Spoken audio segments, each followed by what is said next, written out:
അല്ല, അതിൽ നിങ്ങൾ ആ പുസ്തകത്തെ സംബന്ധിച്ച് പറയുമ്പോൾ നിങ്ങൾ ശ്രദ്ധിച്ചിട്ടുണ്ടാവും, ആ പുസ്തക പ്രകാശന ചടങ്ങ് മുതൽ ഇങ്ങോട്ടേക്ക് നോക്കിയാൽ എന്ത് ലക്ഷ്യം വെച്ചുകൊണ്ടാണ് ഈ പരിപാടി സംഘടിപ്പിച്ചതെന്ന് അരിയാഹാരം കഴിക്കുന്ന ഏതൊരാൾക്കും മനസ്സിലാവും. CPM വിരുദ്ധരുടെ ഒരു ഒത്തുചേരലായിട്ടാണ് പയ്യന്നൂരിൽ ആ പരിപാടി സംഘടിപ്പിച്ചത്. അപ്പം അത് പുസ്തക പ്രകാശനം ചെയ്തയാൾ ജോസഫ് സി മാത്യു.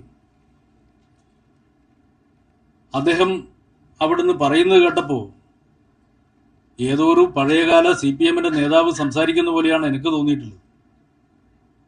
പാർട്ടിയാകെ ഓൺ ചെയ്ത് സംസാരിക്കുന്ന പോലെയാണ് നിങ്ങൾക്ക് എല്ലാവർക്കും തോന്നിയിട്ടുണ്ടാവും. അയാൾക്ക് CPMുമായിട്ടൊരു ബന്ധമില്ല. ഏതെങ്കിലും കാലത്ത് CPMന്റെ ഏതെങ്കിലും അയലത്തൂടെ മറ്റേ പോയോന്ന് എനിക്കറിയില്ല.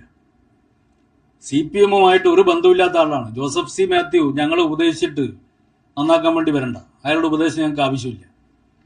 ജോസഫ് സി മാത്യു ഉൾപ്പെടെ പാർട്ടിയെ ഉപദേശിച്ച് നന്നാക്കാൻ വേണ്ടി പുറപ്പെട്ടിട്ടുള്ള ആറമ്പിക്കാർ വരെയുള്ള CPM വിരുദ്ധരുടെ ഒരു സംഘവുമായിട്ടാണ് ആ പരിപാടി സംഘടിപ്പിച്ചത്.